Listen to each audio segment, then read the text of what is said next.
नमस्कार दोस्तों, आज की इस वीडियो में आपको बताने वाले हैं कि कैसे नवीन सर को एक्सपोज किया गया और कैसे गागर में सागर की भरपूर तरीके से बेइज्जती की गई और क्या क्या गलत बोला गया नवीन सर के बारे में। तो आइए इस वीडियो के माध्यम से समझते हैं और वीडियो में देखते हैं कि कैसे कैसे गलत शब्द निकाले गए नवीन सर के खिलाफ। जैसा कि एक्सपोज की वीडियो आप लोगों ने देखी ही होगी। अगर आपने वीडियो नहीं देखी है तो आइए मैं आपको वीडियो दिखाता हूँ कि कैसे कैसे अरुण सर ने नवीन सर की बेइज्जती की और बताया इनको हिंदी क्या जीएस भी पढ़ाना नहीं आता।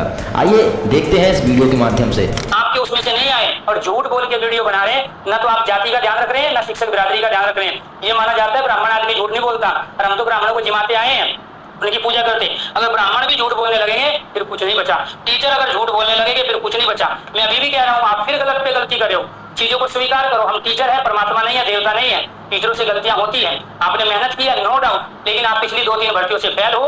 इस वजह से स्वीकार करो, मेहनत करो। इसीलिए मैं बार बार आपको कह रहा हूँ, बच्चे आप पे भरोसा करते हैं। ज्यादा बच्चे आपसे पढ़ रहे हैं, गरीबों के बच्चे हैं, किसानों के बच्चे हैं, उन्होंने बहुत बड़े कर्जा लिया है। बहुत सारे बच्चे आपके भरोसे गाँव छोड़ के बाहर पढ़ रहे हैं रूम लेके। इसलिए मेरी रिक्वेस्ट है, दोबारा से हाथ जोड़ के विनती कर रहा हूँ, पैदाइश टीचर को मत छेड़ो, अदरवाइज सारी खोल के रख दूंगा कि आप किसके बलबूते जीएस के टीचर बने। जो आपके यहाँ जीएस था, जो कबूतर के नाम से कबूतर वाली क्लास से फेमस हुआ, आप उसका कंटेंट लेके जीएस के टीचर बने हो। उस आदमी को आपने लात मार दी जो ईमानदारी से कंटेंट तैयार कर रहा है। आपने आज तक कंटेंट तैयार नहीं किया है। वो कुमार गौरव और आप में जमीन आसमान का अंतर है। कुमार गौरव को मैंने खुद देखा है, वो अपना कंटेंट खुद तैयार करता है। आप 10 टाइपिस्ट को और 10 दूसरे चीजों को लगाते हो, कॉपी पेस्ट मारते हो और लेके आ जाते हो। इस वजह से आपका पढ़ाया हुआ नहीं मिलता। जिस दिन आप मेहनत करने लगोगे उसी दिन आप सब पढ़ाया हुआ मिलने लगेगा। आपने शुरू में मेहनत की है 2 साल, आपका पढ़ाया हुआ पेपर में आया, मैं स्वीकार करता हूँ, लेकिन पिछले 2 साल से आप इतने बड़े धन्ना सेट हो चुके हो, आप ये चाहते हो बच्चे कहीं नहीं जाएंगे। इनका हमने माइंड ब्रेक कर लिया है। पहले बच्चों को कहेंगे कितने लाइव होंगे, मेरा थन गागर में साथ 4 लाख, 3 लाख, 2 लाख, 1.5 लाख। पहले माहौल बना रहे हो और फिर काला जादू करके वहां बच्चों को झूठा फर्जी लाइव दिखा रहे हो। आप ये काला जादू मैं भी कर सकता हूँ। ये 4000 का अभी तुरंत 10 मिनट में 40,000 लाइव दिखा सकता हूँ, लेकिन ये काला जादू मैं नहीं करूंगा। मैं पैदाइश शिक्षक हूँ, ठीक है। ये काला जादू मुझे, ये बटन मेरे पास भी है जो तुम दबाते हो। किसी को 1.5-2 लाख दिखा सकता हूँ, लेकिन नहीं दिखाऊंगा। पैदाइश टीचर हूँ, शौक के लिए पढ़ा रहा हूँ, बिजनेस के लिए नहीं पढ़ा रहा हूँ। मैं बिजनेस करता हूँ और न करने दूंगा, क्योंकि शिक्षक जगत का प्यारे दोस्तों यूट्यूब पे बेशक मैं बाद में आया हूँ, लेकिन वो नौटंकी नहीं होने दूंगा एजुकेशन की फील्ड में जो चीज चलती रही। क्योंकि मुझे पता है आप लोगों पे भरोसा करके, हम लोगों पे भरोसा करके गांव छोड़ के उधार पैसा लेके बच्चे प्रयागराज में है, बच्चे लखनऊ में है, बच्चे कानपुर में है, बच्चे मेरठ में है, बच्चे पीजी में रह रहे हैं। उनका पैसा बर्बाद किया आप लोगों ने, उनका टाइम पास करके। जीएस के क्वेश्चन उनको वो कराए नहीं जो उनके लेवल के थे, जानबूझ के टफ कराए ताकि आपकी किताबें खरीदे, ताकि आपके पैसरी ज्वाइन करे, ताकि आपके पेड कोर्स में एडमिशन ले। तो ये नौटंकी मत कीजिए। शुरू से लेके अब तक की सारी चीज खोल के रख दूंगा। स्टूडेंट नहीं हूँ, टीचर हूँ। आपसे कहां गलती हुई है मुझे ज्यादा अच्छी तरह पता है, इसलिए कह रहा हूँ डंके की चोट पे। वो जीएस के टीचर जिनको आपने लात मार के भगाया, अपमान करके भगाया, वो आपके पास जीएस का टीचर था, वो मेहनत कर रहा है। और मैं कह रहा हूँ 2 साल रुक जाओ। वही जीएस का टीचर जिसको आपने निकाला है, वही बुलंदियों को छुएगा और आपको बताएगा जीएस कैसे पढ़ाने चाहिए। उसका पढ़ाया हुआ पेपर में आ रहा है। मैं पर्टिकुलर किसी का नाम लूंगा तो आग लगेगी। आप क्या कह रहे हो गर्दन पकड़ने के बाद, ठीक है। जितनी आपकी उम्र है, जितने आप लाइफ में बच्चे पढ़ाए हो, उससे ज्यादा को सिलेक्शन दिला चुका हूँ। 15 साल से ऑफलाइन पढ़ा रहा हूँ, ठीक है। तो ये आपको ध्यान रखना। आइए आप ऑफलाइन में, ठीक है, ऑनलाइन में आइए सब्जेक्ट के साथ, अपना कंटेंट लेके दोनों साथ खड़े होते हैं और दोबारा से दूसरी भर्ती में चैलेंज करके एक दूसरे को पढ़ाते हैं। इसका पढ़ाया हुआ पेपर में आए, मैं चैलेंज को स्वीकार करता हूँ। लेकिन शायद सर ये कहते हुए ये भूल गए कि खुद भी वो एक टीचर हैं, लेकिन टीचर को ऐसी भाषा शोभा नहीं देती। जब ऐसी भाषा टीचर बोलता है तो बच्चों पर क्या इफेक्ट पड़ता है। आप कह रहे हैं वो चीज सही है, लेकिन ऐसे किसी पर उंगली उठाना बहुत ही गलत चीज है। रुको जरा, सबर करो, बोला धक्का मुक्की नहीं करने का। गुरुजी जीएस पढ़ाते हैं कि ये तो जीएस का कंटेंट किसी का चुराते हैं, नाम ले देते हैं अंकित चौधरी सर से, उनको लात मार के निकाल दे। गुरुजी शोभा वाले शब्द हैं। अंकित चौधरी सर से मेरी आज भी बात होती है। 15 अगस्त मेरे पास मैसेज है। 15 अगस्त को जब मेरी हिंदी की मैराथन थी तो उनका एक इवेंट होना था। मैंने मैसेज किया गुरुजी को, गुरुजी मेरा इवेंट है, बच्चे जुड़ रहे हैं, डिस्ट्रैक्ट होंगे। उन्होंने बोला ठीक है जी, मैं इसको शाम को कर लेता हूँ। अब गुरुजी कोई आधार था इस बात का कि मैं उनका कंटेंट चुराता हूँ? उनके आपको पता भी है वो कौन से विषय पढ़ाते हैं, मैं कौन से विषय पढ़ाता हूँ जीएस में? उनके विषय ज्योग्राफी और इकोनॉमिक्स है। मैंने आज तक जीवन में ज्योग्राफी और इकोनॉमिक्स नहीं पढ़ाई। पढ़ाई होती तो कम से कम तो कहते आप कि हाँ यार मैंने कॉपी कर लिया किसी को। पूरे यूट्यूब पे अगर सिंगल वन पर्सन ये कह दे कि मैंने ये कंटेंट इस किताब से एज इट इज पर्सन लिए होंगे मैंने किताबों से कवर करने के लिए, मैंने गुरुजी कभी कंटेंट ऐसे नहीं उठाया कि इसकी क्लास से खुद अपने दम से प्रयास करके बच्चों से बोलता था एक्सपेक्टेड। पेपर तो नहीं बनाता गुरुजी मैं।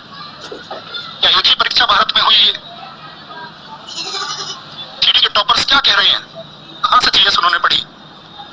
सीपीयू के बच्चे क्या कहते हैं, सीजीएल के बच्चे क्या कहते हैं? गुरुजी एक बार जाना तो होता, ग्राउंड सच्चाई क्या है, हाथों पे उतर के तो देखते। रिजल्ट का वेट तो करते। गुरुजी ने मेरी एक बात चला दी, आदमी गर्दन पकड़ने करा। गुरुजी नहीं, मैं ऐसा आदमी नहीं। पहली शिफ्ट की एनालिसिस में मैंने बोला बच्चों को गर्दन पकड़ के दिखाओ लाइब्रेरी में। आप गुरुजी लाइब्रेरी में तो नहीं रहते, सीधी सी बात है। आपको तो संबोधित नहीं कर रहा था मैं, गुरुजनों को तो संबोधित नहीं कर रहा था मैं, तो बच्चों को कह रहा था कि आप भ्रमित कितना होते हैं।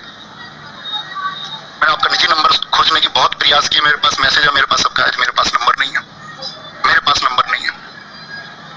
गुरुजी का यहाँ भी पेट नहीं भरता। गुरुजी कहते हैं लोग व्यापारी हैं, शिक्षा को इन्होंने धंधा बना दिया है। तुम सारे मेरे सामने हो। गुरुजी मैं अगर हिंदी का कोर्स लॉन्च करता ना तो उसको लाखों बच्चे लेते, ये मेरा आत्मविश्वास है। लाखों बच्चे मैं नहीं लेके आया। मैंने बच्चों से बोला यूट्यूब पे दम चाहिए इस बात के लिए कि मैं पेड कोर्स नहीं लेके आऊंगा अपना हिंदी का। कोई कई सालों से डिमांड है, नहीं लेके आया। बच्चों ने मुझसे बोला गुरुजी मैं जीएस का कोर्स लेके आऊँ ना, उसको लाखों बच्चे लेंगे। मैंने बच्चों से क्या बोला, नहीं मैं जीएस को फ्री ऑफ कॉस्ट यूट्यूब पे कराऊंगा। और मैं आज फिर कह देता हूँ इस बात को, पहले तो बोला ही है, नहीं लेके आऊंगा मैं पेड कोर्स। हम व्यापारी हैं गुरुजी। हमने जब पढ़ाना शुरू किया तो हजारों रुपए के कोर्सेस मार्केट में आते थे, 2000, 3000, 4000, 5000, 6000, 8000। हम 500 से 1000 के बीच में कोर्स ले आए तो मिर्ची लग गई सबको। आज जो आप कोर्स देखते होंगे ये ऐसे ही नहीं है, ये धरातल पे लाए गए हैं। यूं ही नहीं आ जाते हैं बाजार में, गिरावट यूं ही नहीं आ जाती, लाई जाती है। इतने हजार बच्चों के सर 4,53,000 का डेटा बोला, 33,000 बच्चों के फ्री एडमिशन है। कभी दोबारा बैच ले गए हमने, एक भर्ती के लिए 4 बैच नहीं बेचे गुरुजी। एक भर्ती के लिए एक बैच, 3 साल पेपर मत हो 5 मत हो, दोबारा कोई बैच लाएंगे पहले वाले बच्चों को फ्री मिलेगा। खाकी 2.0 आया तो सबको फ्री दिया, 3.0 आता तो पहले फ्री देते सबको। महंगे समय नहीं लेके आए कोर्स। इस यूपी पुलिस का कोर्स लेके आते तो क्या बच्चा हम पे भरोसा करके, मैं ये कहता हूँ लाखों बच्चे उस कोर्स को ले लेते। बेशक हम उनसे 30 दिन का प्रॉमिस करते, लेकिन नहीं किया झूठा प्रॉमिस। भाई इतने समय में तो सिर्फ रिवीजन हो सकता है, और रिवीजन के लिए कुछ कक्षाएं चल सकती है, यही सच्चाई है। आप गुरुजी अपना सच में अवलोकन करके देखना, आप हिंदी कितने रुपए में पढ़ाते हैं पेड कोर्स में पैसे लेके। क्या हिंदी जैसे विषय के लिए इतने पैसे लेने सही है? क्या उसको फ्री नहीं पढ़ाया जा सकता? विचार करना। और दम चाहिए इस तरह बोलने के लिए, जैसे मैंने बोला है, बोलना अनाउंसमेंट आके मैं कभी भी पेड कोर्स नहीं लेके आऊंगा। इसके लिए जिगर चाहिए। या बाकी चीजें जितने भी लोग पढ़ाते हो उनसे एक बार यूट्यूब पे बच्चों के सामने स्टेटमेंट दिलवाना कि मैं जीएस का कोर्स कभी नहीं लेके आऊंगा। सबसे एक आदमी कुछ अनोखा करने चला है तो उसकी टांग खींची जाएंगी। गुरुजी यहाँ भी नहीं रखते, गुरुजी फिर जातिवाद पर टिप्पणी करते हैं। क्या गुरुजी जातिवाद बच्चों को सिखाना सही है? कभी नहीं सिखाया सर। कक्षा में 1 घंटे पढ़ा के 15 सेकंड शायरी तो बोल दी होगी, 1 मिनट नैतिकता तो सिखा दी होगी कि दूसरे से ईर्ष्या नहीं करनी सिखा दिया होगा। लेकिन गुरुजी इतना गंदा माहौल बनाने की क्या सच में जरूरत थी? आप कहते हैं मैं इतने वर्षों से पढ़ा रहा हूं, तो सच में सर क्या इसकी जरूरत थी? आप इसका अवलोकन तो करते। आप एक बार मेरे कंधे पे हाथ तो मार के देखते, मेरे छोटे भाई यहाँ पर कमियां हैं, मैं ये चाहता हूँ ये सुधरनी चाहिए। क्या उसके लिए इतनी नकारात्मक इमेज बनाने की सर जरूरत थी? मेरी नैतिकता पर प्रश्न उठाने की जरूरत थी? मुझ पर मुकदमे रहे हैं सर, सुने तो होते मेरी वीडियो, मैंने अपनी लाइफ बताई बच्चों को कि कैसे जब आप सफल हो रहे होते हैं तो ये दुनिया आपको असफलता की तरफ कैसे खींचती है। आपने मुझे 8 साल पुराना वक्त याद दिलाया है। मैं एक बहुत सफल विद्यार्थी हुआ करता था। मेरे डॉक्यूमेंट्स आप पब्लिश कर देना। मेरे स्कूल के प्राध्यापकों से, मेरे अध्यापकों से आप मिल के आना एक बार समय निकाल के। अपने कॉलेज तक मेरिट का स्टूडेंट रहा हूँ सर। मुझसे मेरे सपने छीने गए। मैंने बच्चों से ये बोला कि दुनिया तुमसे तुम्हारे सपने छीने भी, तुम्हारे बारे में नकारात्मकता फैलाई। मैंने तब बताया सर उनको कि मेरे खिलाफ ऐसी साजिशें की गई कि हमारे गांव की 30 साल पुरानी रंजिश को चलते हुए मुझ पर झूठे मुकदमे लिखे गए। लेकिन प्रूफ सर दिखाने को तैयार हूँ। माननीय कोर्ट ने उन सब पर फाइनल रिपोर्ट लगाई है, एफआईआर लगाई है कि तुम निर्दोष हो। और मैं किसी बड़े घराने का बेटा नहीं था कि कोर्ट निर्दोष बता दे। बड़े से बड़े मुकदमे में मेरे पिताजी किसान है। कहते अंतिम रूप से सत्य की विजय होती है। गुरुजी यहाँ भी नहीं रुकते। गुरुजी कहते मेरे अंदर क्रोध है। गुरुजी आप हिंदी के अध्यापक हैं, स्थायी भाव होते हैं, हर व्यक्ति के अंदर होता है।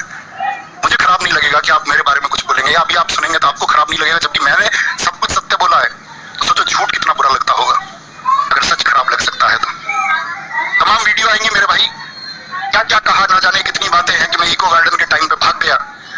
और आपने जो हिंदी पढ़ाई वो तो सबको पता है आपने कैसी हिंदी पढ़ाई। जो आप बोल रहे हैं नवीन सर की जो 2 लाख फेक वॉचिंग थी, तो आप ऐसे बता रहे हैं कि जो बटन होती है उससे हम लोग वॉचिंग बढ़ा सकते हैं। हमारे पास भी बटन है, ऐसा कहना है अरुण सर का। लेकिन भाई साहब ऐसी बटन हमको भी बता दो, हम तो अपने दिन में 1 मिलियन वॉचिंग कर ले भाई। ऐसी कोई अगर वॉचिंग होती तो आज हर यूट्यूबर अपनी 1,00,000 2 लाख वॉचिंग बढ़ा के चलता। भाई साहब पहले वो मैं भी यूट्यूब चैनल चलाता हूँ, बहुत से लोग यूट्यूब चैनल चलाते हैं, ऐसी कोई भी बटन नहीं होती है जिससे आप फेक वॉचिंग कर सकते हैं। लेकिन सर तो यहीं पर भी खत्म नहीं होते और आगे भी बोलते हैं कि भाई साहब मुझे 15 साल का एक्सपीरियंस है हिंदी पढ़ाने का। जितने आप लाइफ में बच्चे पढ़ाए हो उससे ज्यादा को सिलेक्शन दिला चुका हूँ, 15 साल से ऑफलाइन पढ़ा रहा हूँ। ठीक है, तो ये आपको ध्यान रखना, आइए आप ऑफलाइन में, ठीक है, ऑनलाइन में आइए सब्जेक्ट के साथ, अपना कंटेंट लेके दोनों साथ खड़े होते हैं और दोबारा से दूसरी भर्ती में चैलेंज करके एक दूसरे को पढ़ाते हैं, इसका पढ़ाया हुआ पेपर में आए। मैं चैलेंज को स्वीकार करता हूँ। तो आई होप गाइस वीडियो आपको अच्छी लगी होगी। अगर वीडियो आपको अच्छी लगी तो वीडियो को लाइक करके चैनल को सब्सक्राइब कर दें और कमेंट में अपनी राय जरूर दें, अरुण सर के फैन हैं या फिर नवीन सर के, और जो आपको अच्छा लगता है उसके लिए एक लाल दिल जरूर भेजें। धन्यवाद, ऑल द बेस्ट, जय हिंद।